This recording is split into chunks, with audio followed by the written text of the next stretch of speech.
Guys, welcome to my YouTube channel. It's your girl Wafa with a double I, and this is Wafa Living, my channel. Yeah, on today's video, just like I said, I'm going to be sharing with you skincare for pregnancy. To attack this video, I'm breaking down skincare for pregnancy into 3 different categories. That's the no-nos, ingredients you should avoid totally when you're pregnant or breastfeeding. I'm also going to be attacking it from the good to goes. Those are ingredients that have been seen, tested and trusted that, well, they don't really affect you or affect your baby when you're using them while pregnant or breastfeeding. And the category of skincare ingredients that we're not so sure about. For the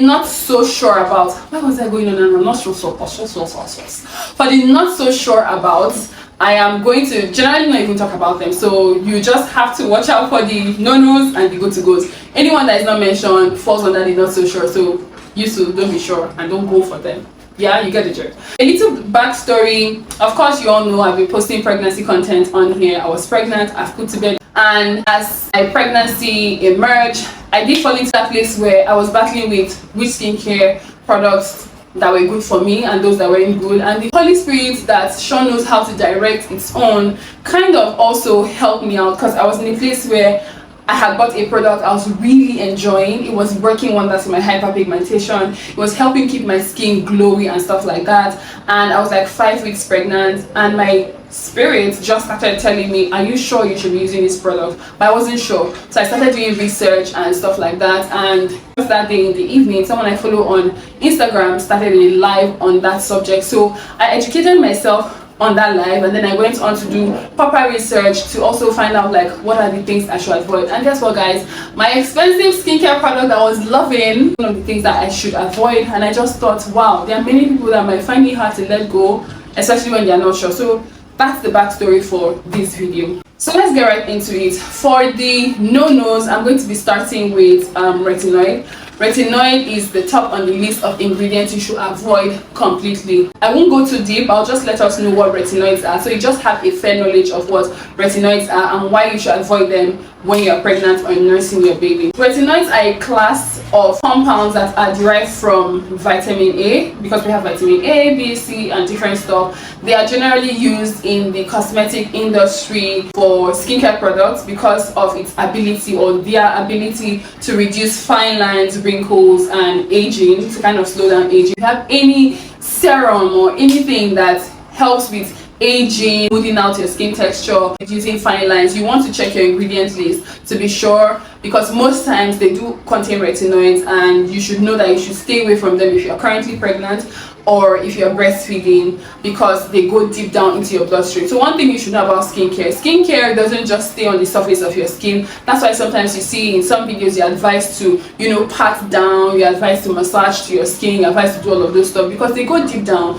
That's how they tackle your skin concerns. That's how they are able to get your skin barrier that has been ruptured or disrupted to become smooth. That's how they're able to get rid of fade, post-acne scars, hyperpigmentation, because they go deep into your bloodstream to do the work. So for retinoids, if you are a pregnant woman, retinoids will go deep into your bloodstream to cause birth defects to your baby. That's why they advise that you should stay clear from them when you are pregnant and when you are breastfeeding, because it can cause more harm than good to your unborn child or your breastfeeding baby. Examples of retinoids are on the screen for you to see. I won't be able to cover all the products in the world that contain retinoid. I'll just advise that whenever you're getting a product or part of the products that you already have, you should just make sure to either ask the seller, the dermatologist or the esthetician that you're seeing if these products have retinoids, so that you just know. And then if there are products you already have, go through the ingredient list to be sure that they either contain or do not contain retinoids,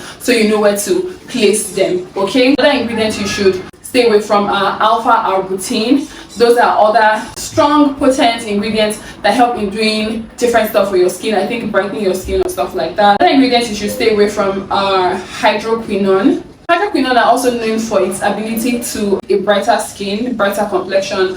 You want to do the same thing, check, ask questions to be sure that this skincare product does not contain that ingredient, because it can be really harmful. In fact, just for your regular self, excessive abuse or use of it to brighten or whiten or lighten your skin can cause you defects. So how much more an unborn child, you know? So you want to stay clear from that ingredient as well. Another ingredient you should stay away from when you're pregnant are ascorbic acids. Ascorbic acids too are also very potent acids that help in even skin tone and all of that good stuff, glow and whatnot, and they are very potent. They tend to be harmful to an unborn child or a breastfeeding baby, so you want to stay clear of that as well. Also want to stay clear of products that contain tetracycline as ingredients in them, because again, just like the other things I have mentioned on this list, they also can be very harmful to your baby and can cause some birth defects. However, there are some products that, well, I mean, they fall under the good to go, but excessive use of them or using them above a certain percentage can cause harm. So one of those products are salicylic acids. Salicylic acids are acids that are used to exfoliate and unclog your pores. They are very helpful, especially for my acne prone sisters. Salicylic acid are those ingredients that we want to put in our wash to kind of just, you know, put the acne production on our face at bay, but using it above 2% is going to be harmful for an unborn child or for a breastfeeding baby. So if you want to use salicylic acid to keep your acne at bay because you have an acne prone skin, ensure that it is below 2%. Below 2% is a good to go, but above 2% is a no-no. So you want to be sure to put that at the back of your mind when next you are shopping for your skincare products as a pregnant mama. Another ingredient that is under that category is benzoyl peroxide. Benzoyl peroxide is another ingredient that kind of does the same thing that salicylic acid does. Sometimes again it's in your face washes, toners, serums. They also kind of help to control hyperpigmentation. But for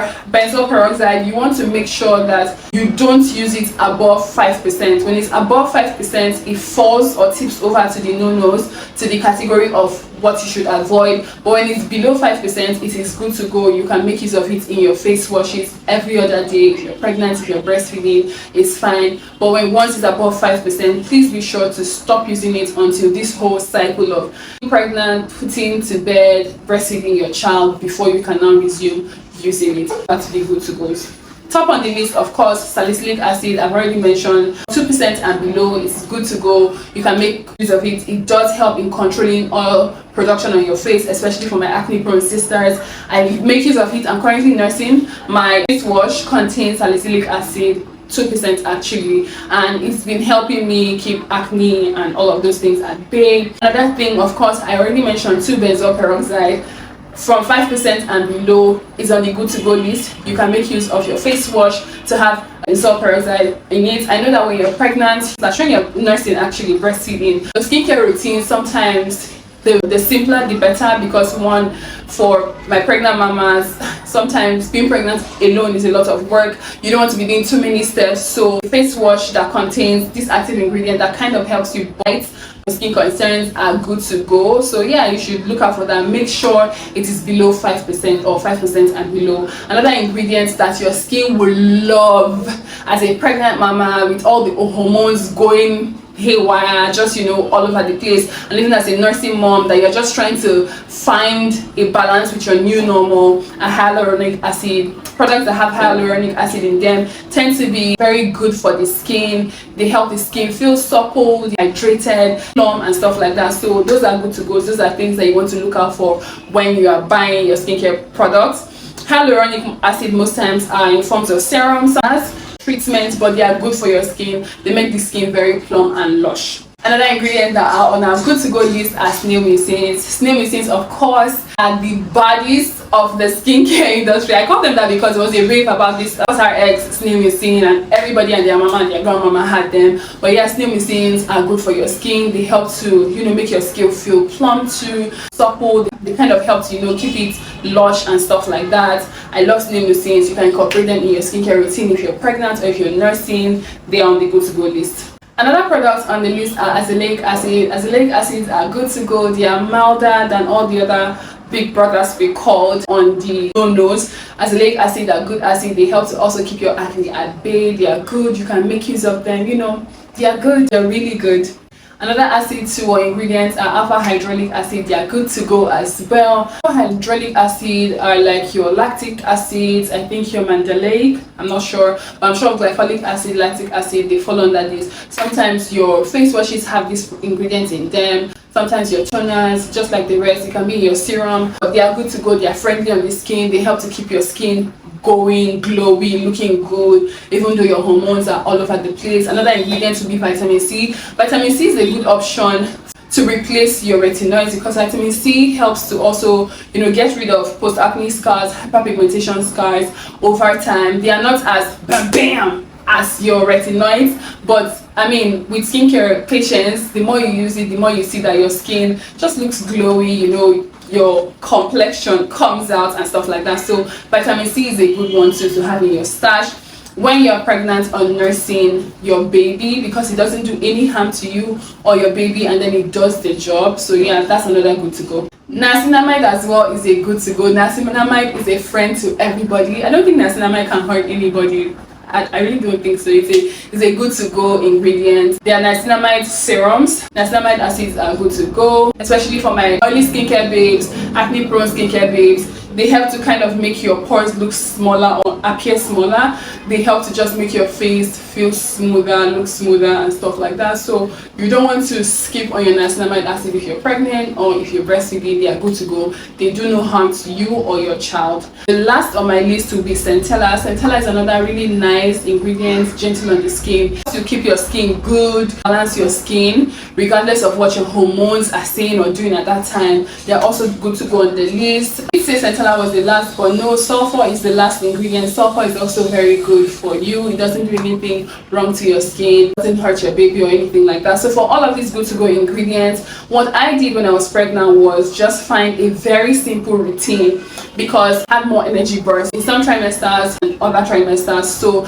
I generally just kept my skincare routine simple. It wasn't even up to 5 steps. I think it was like 3 or 4 steps, which is my face wash, toner, moisturizer and sunscreen. So those are the things I was using, but I just made sure that my face wash, my toner, my sunscreen kind of inhibit some of these ingredients in them. Just help me keep my face in check regardless of all the activity my body was experiencing. And yeah, I will give you that same advice. Make sure to just simplify your skincare routine so that you can accommodate your current life and then your new lifestyle for like the next, I think, 1 year. You still be trying to adjust to having a new human being in your space and you being in charge of taking care of that human being. So you want to make your skincare routine as simple as possible until you feel you have gotten the hang of things and you can now, spend a long time doing your skincare, having your 7 steps and all them steps, and there's nobody crying for you to breastfeed or stuff like that. Like I said earlier, any ingredient that is not mentioned in this category, just know that they are on the, we don't know so much about them, at least from this video. If I find out more, I'll do an update of this video, but for now, these are all the ingredients that are no-nos and that are good to go. If you want me to go more in depth into talking about these ingredients and give you recommendations, please be sure to leave a comment in the comment section for your girl and I'll attend to it. Please don't ask me to try out products that kind of contain the no-nos right now, because I'm a breastfeeding mother. I won't be able to do that because, well, like I said, I need to make sure my baby and myself we are fine. But if you want me to do videos explaining retinoids, giving more details on some of these things I've mentioned, leave it in the comment section and I will definitely do videos on that. Also, please be sure to give this video a thumbs up, subscribe, share with your friends that are prego mommies that might not know this info, so that they are not hurting themselves or their babies, and also help my YouTube channel grow. Until next time, bye guys.